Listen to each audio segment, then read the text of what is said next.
So everybody has a convection or traditional oven in their home.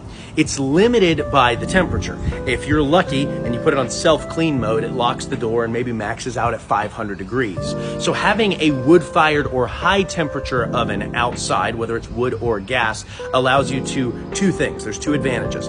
One, it allows you to achieve much higher temperatures, 900 plus degrees, and that happens very quickly. And it's also preventing your home from overheating, right? You're producing all of this outside.